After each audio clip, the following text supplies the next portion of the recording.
in DPC was a little bit surprising and eye-opening, but I want to just carry that message forward. I think DPC is one of the things that's going to save pediatrics, and that's not really being dramatic. But I know that at being the lowest paid and sometimes the lowest respected doctors in our profession, at least from a societal standpoint. Welcome to DPC Life, the podcast where independent doctors share real stories, bold ideas, and the freedom of doing medicine on your own terms. I'm your host, Dr. Ann Gonzalez, and together we'll explore the wins, the struggles, and everything in between. Let's dive in. Welcome back to DPC Life. And with me today is Dr. Chelsea Johnson of KidzMD in Liberty, Missouri. She has been open now for about 6 months or more. I got 4. 4 months? Okay. And she was on in the fall right before you opened, and we talked about some things to do, to try and get the word out. So I'm very glad to have you back. Thank you for coming back to let us know how things are going. Oh, thanks for having me. It's been an exciting few months. Absolutely. Roller coaster, right?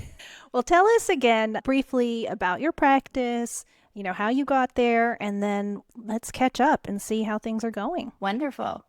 I had my grand opening in February. I had left academic medicine about 6 years ago, been spending a number of years doing locums work, and then decided that maybe I didn't want to travel the rest of my career, and so I needed a pivot. And it just so happens that my DPC physician says she was no longer seeing children anymore. And did I know a DPC pediatrician? And that was about a year ago, February. And I said, hold on, I think I may have somebody for you, but she won't be available till October. And so I did all the studying and learning and researching and chatting with people and went through all the process to get it started. And although October was my expected start date, we all know how best laid plans work and how things kind of get delayed when you're starting something new. And so I actually had my opening in February. And now I am working on getting my workflows down and growing my practice. Fantastic. Congratulations. That's amazing. So 4 months in, and I forgot to mention, so Dr. Chelsea is a pediatrician, obviously. So different from a lot of DPC doctors, but there are so many pediatricians that are going into DPC now. So this is wonderful. So thank you for coming on to share how it's going. So what kinds of things are you finding that are surprising to you about your practice? Well, of surprise, a lot of my patients are actually teenagers. I have a lot of teenagers. And a lot of the teenagers have chronic issues that they just want to have more time with a doctor that will spend the time with them and walk through things with them. So I have a lot of teenagers with anxiety and depression and ASD and dyslexia. I have a lot of folks that are choosing not to vaccinate, and so they wanted a physician that was available and willing to take on patients that were unvaccinated. And that was a really hard decision that I had to make with how I was going to handle that, because most of the pediatricians in my area have a policy that they won't take on patients that choose not to vaccinate. And I decided that they needed to be seen. And because of my model, I don't have a waiting room full of sick kids. I don't have a sick side and a well side. We have one-on-one visits, and I have the opportunity to continue to educate families about the risks and benefits of vaccinating and non-vaccinating. And insofar, my one family that has chosen not to vaccinate, actually all their kids are fully vaccinated because they all came from the foster system where vaccines were part of the program. And so even though mom has chosen not to have them vaccinated going forward, they have all of their childhood vaccines. So it was an easy start. So that has been good. I have a Medicaid family, which I thought I wouldn't have for a lot of different reasons, but this is the same family because all of the children come from foster care, got adopted. Medicaid follows them until they're 18. So I didn't expect that. And then, of course, what is expected is dealing with vaccines and how to access them, how to get them paid for has been probably the biggest headache that I've had to deal with. And I finally think I'm going to have my vaccine plan settled. So everything is now feeling like it's starting to come together. I'm getting my wheels rolling, and I'm starting to actually feel like I'm getting ahead getting ahead with marketing and letting people know I'm here. I'm getting ahead with understanding where I want to take my practice and how I want things to go. Today, I had a meeting with our local Reach Out and Read program. So I get to be a Reach Out and Read clinic and provide all of those books and resources to families at their well child checks. And I'm building a whole book nook for all the other kids that want to have their own access to books and introducing them to that. So every day I get to do a little bit more towards making this the best clinic that I could make it. That sounds amazing. And I can tell that you are so happy with what you're doing. I am. Just the look on your face. I love not only that I get to practice medicine the way I want to, but I get to run a business the way I want to. And I've had so many ups and downs being in corporate medicine and being employed that it is so refreshing to actually get to make the final decision on things. There's a lot of headaches with it too. And probably the biggest one is my financial headache, is having to deal with finances and spreadsheets and reports and all of that. But I have surrounded myself with a number of people to support me in that, including my accountant and my bookkeeper, that keep everything working smoothly for me on that front. And you have your MBA, correct? I do. Yeah. So do you find that that education has been useful as you opened your practice and you're running your practice now? Oh, absolutely. I think probably the biggest advantage actually has to do with my marketing and understanding some of the foundations about marketing and how to figure out who your customer is and customer discovery and then how to reach them. We had so much teaching, training, and maybe I just kind of paid more attention to that. But I also took entrepreneurial classes. I took 2 of them over the 2 years. And we really doubled down on starting a new business, exposing yourself to mentors in that business who could help me on the outside. And that has been so refreshing to work with people that know business and can help me get mine started. And then I have a lot of vendors and other folks that I have chosen to come along on the ride and support me on this, who still don't understand the DPC model. And it's been a bit of a struggle to recognize how much education that I have to do. And I really have to be thoughtful about who I choose to work with, because if they really don't understand the model, then they're really pushing me in the direction that really doesn't support my model or support my values. And then I have to realize it is probably not a good fit and I have to go find somebody else. And that's happened 3 or 4 times now. And I'm just getting smarter about understanding that as well. It needs to be taught and understood. And you need somebody that really knows your not only just your industry, but knows the model. And so that's been a big learning curve for me. Yeah, yes, like when we were looking for a new office, we had somebody helping us, and she kept on showing us all these places that were like these 3,000 square foot, massive, very clinical, like typical doctor's offices. And we're like, no, we want a house. We don't want that. So yeah, she did not understand. And it's true. You're 4 months in and you still have to continuously keep educating about what is DPC and how does it help people. So yeah, it's kind of a never ending thing, right? It is. And it's really refreshing when someone says, oh, I understand that. I kind of know something about it. I'm like, yay, you're kind of talking my language.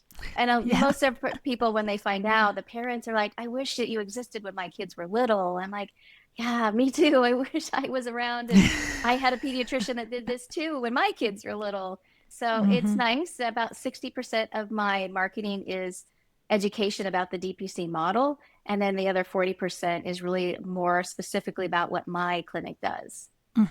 Yeah. Now you were doing or thinking of doing home visits before. Did I remember correctly? Yes. Are you doing those now? I'm set up. So far, I haven't had anybody that's requested or needed a home visit.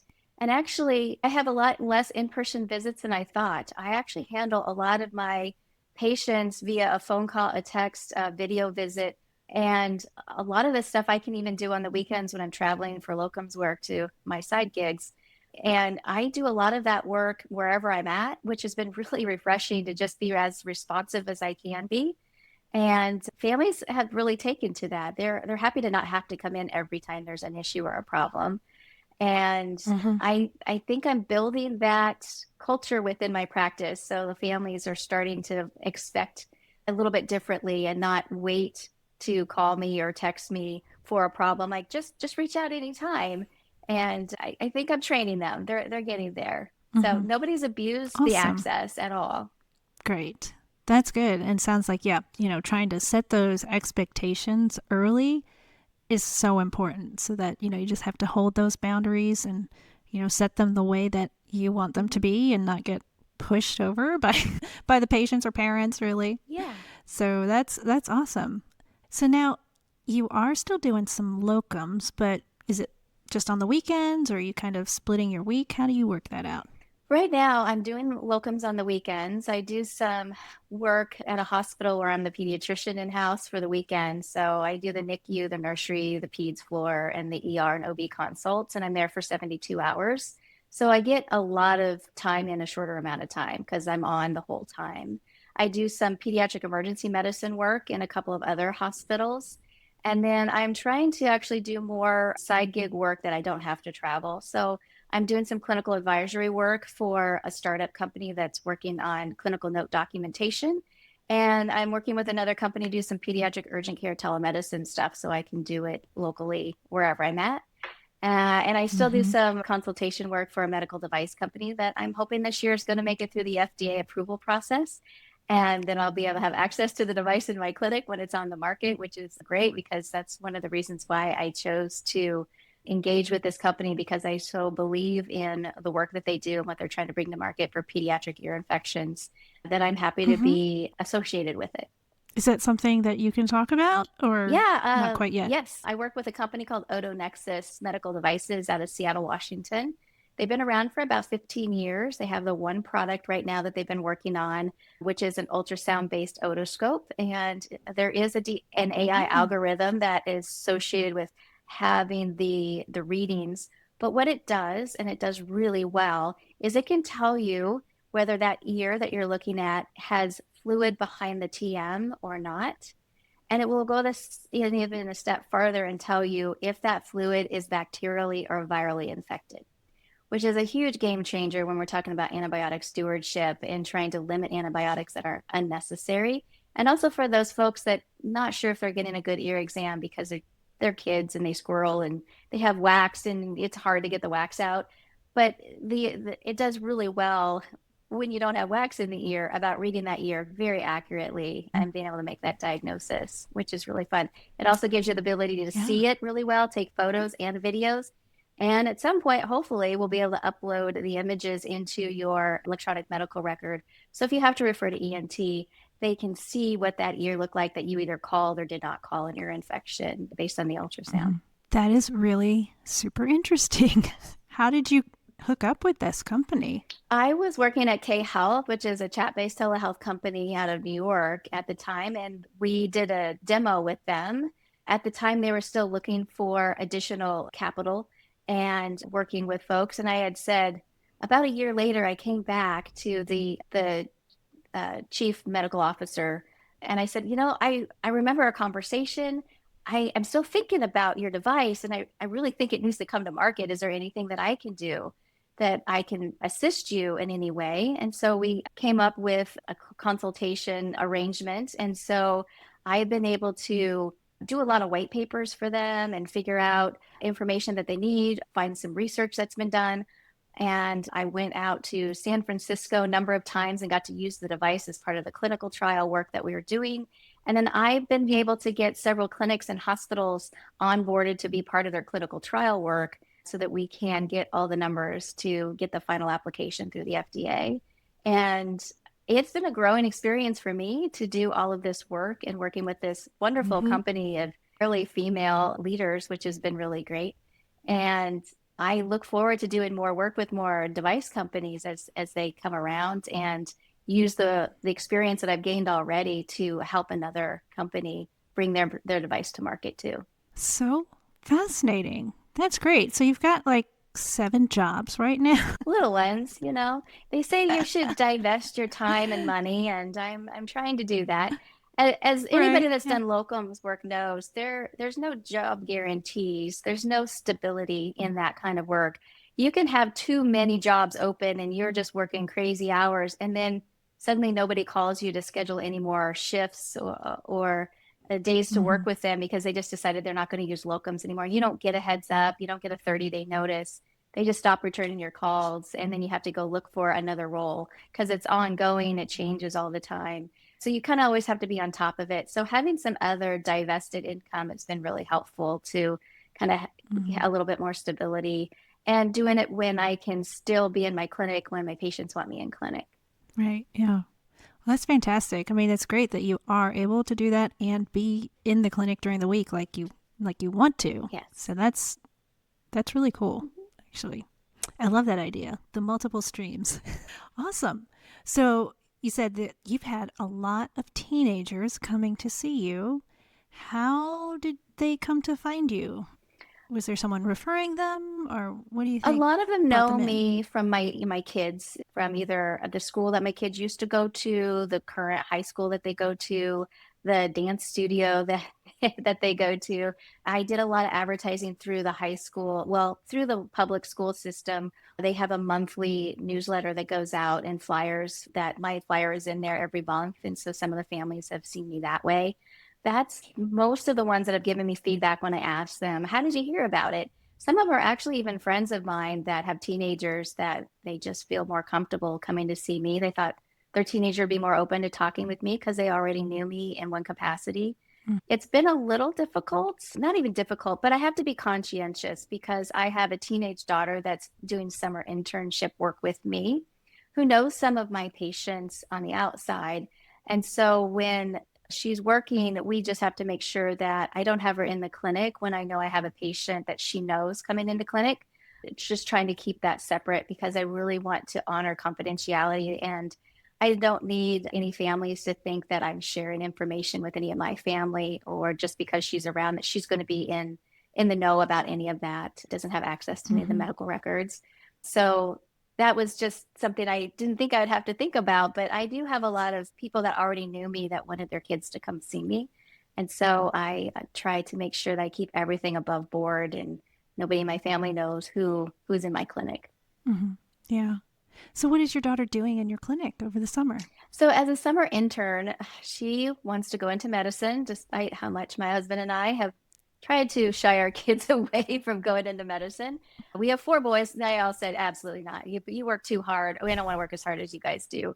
But my daughter seems to really like biology and the work that we do. And so I really need her to be exposed to what medicine is like now so she can make a realistic decision about if this is really what she wants to do. So I'm trying to give her an opportunity to learn a little bit of something about business because she's going to know about she's going to take over my bookkeeping. She's going to do a lot of my social media with me to Mm-hmm. hold the camera Mm-hmm. when I'm doing my videos and reels, Yeah. help me kind of navigate social media the way only a teenager can do. And then I want her to learn about the clinical stuff. So I want to teach her how to do vital signs, and I want to teach her how to do a soap note, how to ask questions, how to engage with kids when you're trying to do an exam, and how to do the front desk work, how to greet folks professionally, how to keep them at ease, how to just be another set of hands in the clinic when I need it. But she also cleans the bathrooms, mops the floors, takes out the trash, does all the scut work that I fear I should pay somebody else to do and not me do it. So it gives her some spending money in the summer, and it Yeah. gives her an opportunity to see medicine from the inside and a DPC practice. And then my goal after this summer is to make sure that she meets with other physicians in other fields and gets to do some shadowing and volunteering so that she really does understand what it's like, because she has to go into it with open eyes. Mm-hmm. I think there's a lot of Mm-hmm. disappointment now in medical students and residents just saying, no, I got this far and this is just not working for me. And I feel for them because once you take that first loan out in medical school, you're just stuck. It's a lot of money to be on the hook for, and trying to find another job to pay back that level of loan is really difficult. So I just want her to be prepared with all of that. Mm-hmm. The other thing she's doing Yeah. this summer is she's going to Yale for a healthcare leadership program to meet other Neat. doctors, do some simulations, do some practice procedures, go to lectures, and do a little bit of dorm life and see what it's going to be like to be at college. So she's already starting to think Mm-hmm. about. Wow. Well, when she goes to these other practices, she will have such a good comparison.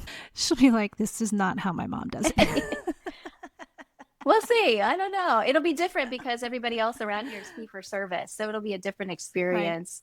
The other good Yeah. thing is that the local high school has wanted to include me in their networking 53 program. So I actually have a senior that's starting in the fall with me as my intern. So my daughter's kind of like my intern gopher beta tester. So I'm trying to work all my problems out on her before I actually get a student that's going to get a grade for this Mm-hmm. and make sure that she has a quality time and valuable time working with me. So I'm trying to make sure that I have Mm-hmm. enough going on for her learning the things that she thought she would get out of an internship. So a little bit of I'm just using you to make sure that I do this right in the fall with it when I have a student here. Oh, that's awesome. That's fantastic. And you get a little bit of help Yeah. with all the things that you probably don't want to do. So it's As a solo incredible. practitioner and I don't have any hired employees, I get a little worried when I'm in a room with somebody and somebody comes into the clinic and there's nobody to greet them, even if it's just the UPS man dropping off a package and my front desk isn't manned. Or if I'm doing something I need a chaperone for, I really want to make sure that I actually have another set of hands there to just to be present, as well as home Mm-hmm. visits. And although I do home visits for a clinical trials company, I do it with a nurse, an RN, and I both go into the home. So I'm still a little skeptical about going into some home by myself and not having, I hope not to ever do a home visit for a first visit with a new patient, should be in my clinic. But the first visit to a home visit, you never know what you're walking into. So having somebody else be there with me, assisting me, I think is also just a safety issue too. Mm-hmm. Yep. Yeah, definitely. Now that you're saying that, I'm thinking, oh, I've done home visits by myself, and yeah, probably was not so smart. So, yeah. Okay. Well, good. So, as far as I already asked you, what kind of surprised you, what kinds of things, I know you mentioned vaccines have been hard. Is there anything else in particular that you thought, wow, this is harder than I thought it would be?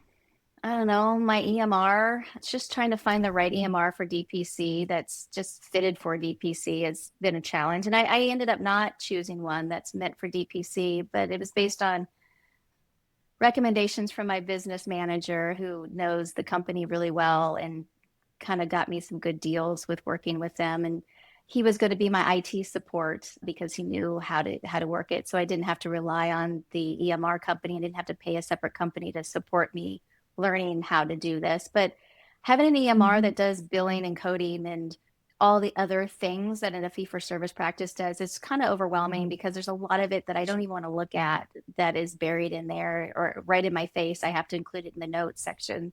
So that's finding just the right EMR that does what I want it to do has been hard. And I'll probably in another year, I'll revisit EMRs because I know there's new ones that are being developed right now for direct primary care. Yes. And I'm hoping that the ones that are currently kind of top of the pile are going to continue to add more features so it really is an all-in-one and we're not having to add and pay extra money for all these other things that we want to have it do.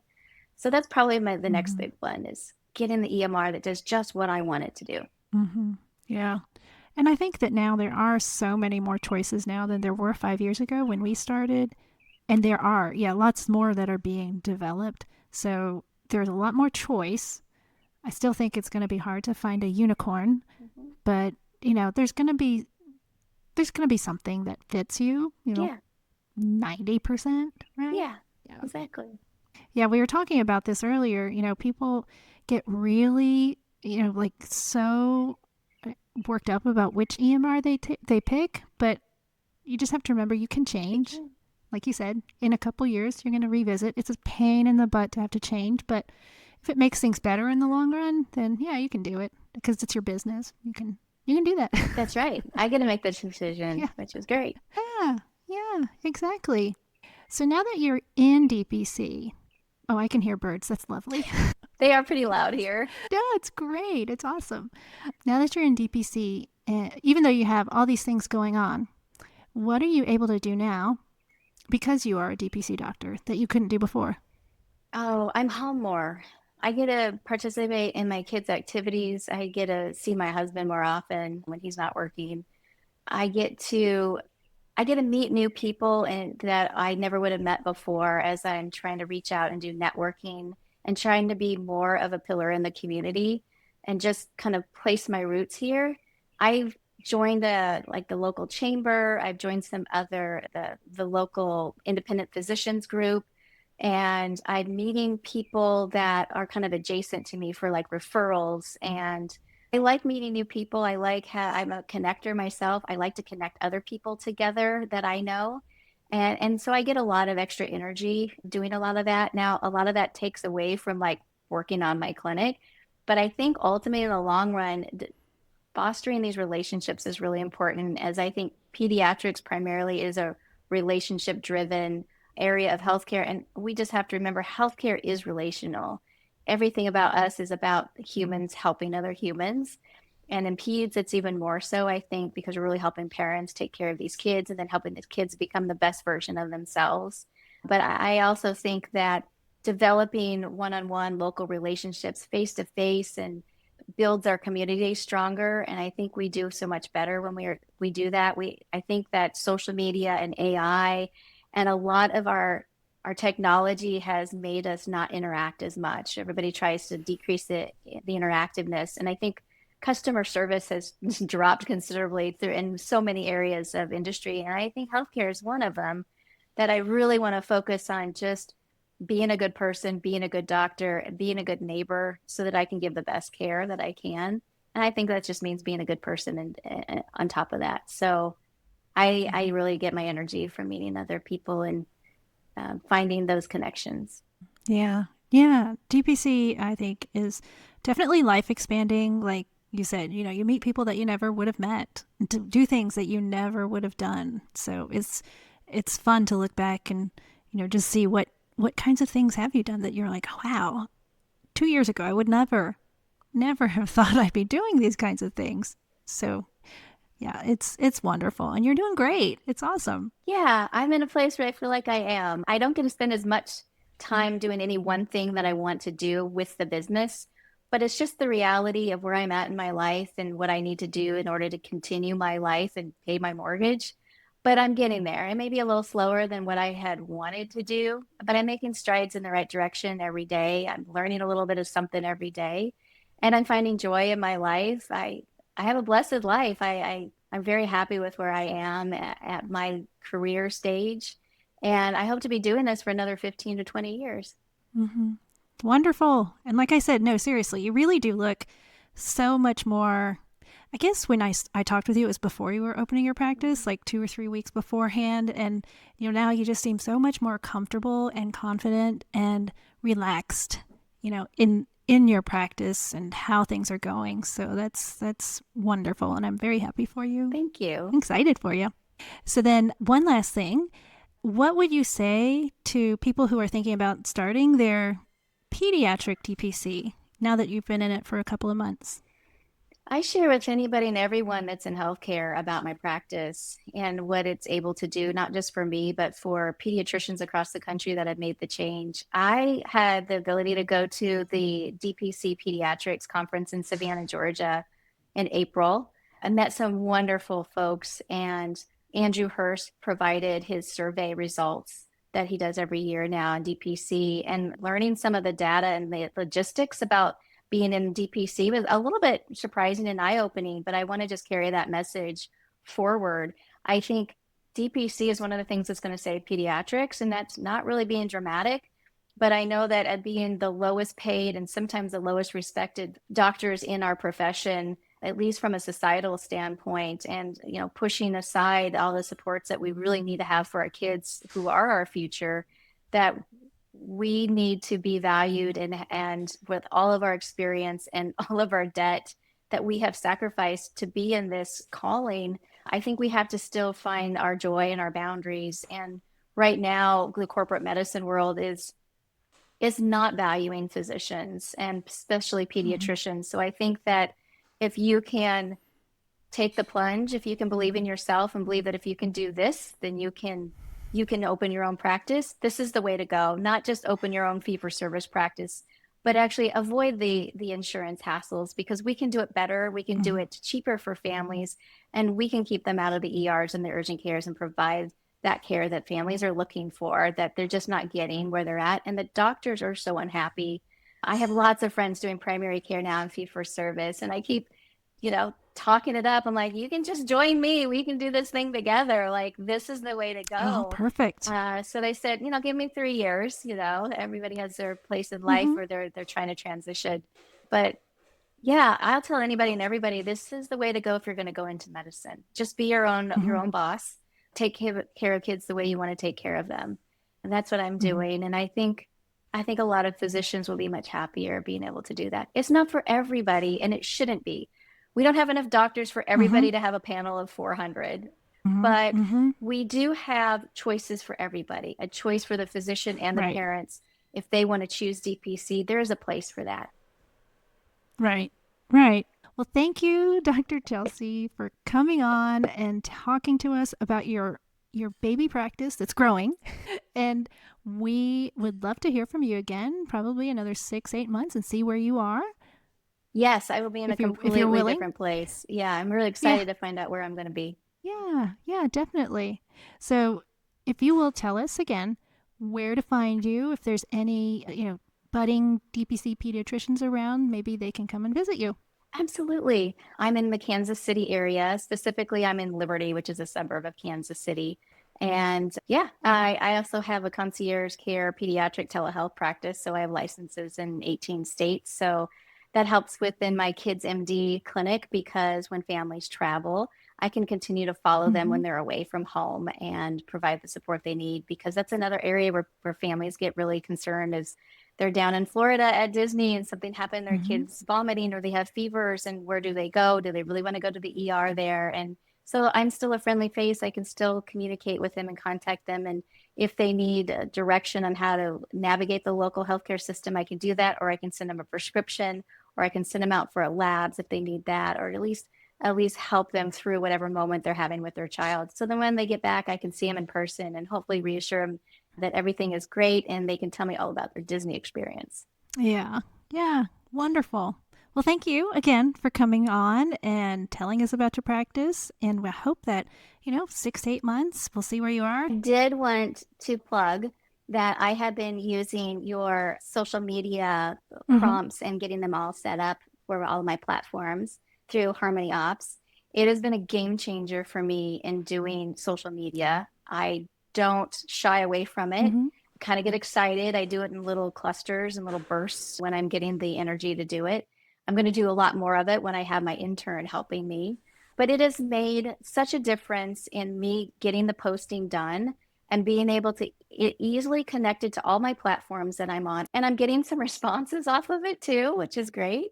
I hired a marketing firm that is not familiar with DPC, a local firm that I'm sure I overpaid for what I got out of it. And your platform gave me everything that I really needed to do social media. Oh, That's what I wanted to thank say. you. I'm so glad it's helpful. All right. Well, thank you so much again. I really appreciate you coming on and I love chatting with you. So I look forward to the next time. Thank you. Thank you for giving me the opportunity to share. Thanks again to Dr. Johnson for catching us up on her practice. She's 4 months in and building relationships, and she's growing her practice by building relationships in her community with the Chamber of Commerce, connecting with other local physicians, and advertising in her kids' school. Something that's not always included in a typical marketing plan, and it seems to be working for her. One last thing, if you'll be at the DPC Summit in a couple of weeks, I'll be there too. So please come and find me. I'd love to meet you in person and hear more about your DPC journey. Thanks again for joining us, and I'll see you next week for the next episode of DPC Live. Thank you for listening to DPC Life. If today's conversation inspired you, hit follow, leave a review, and share it with a friend who's ready for change. Remember, wherever you are in the journey, your DPC family has your back. Until next time, keep building a practice and a life that truly fits you.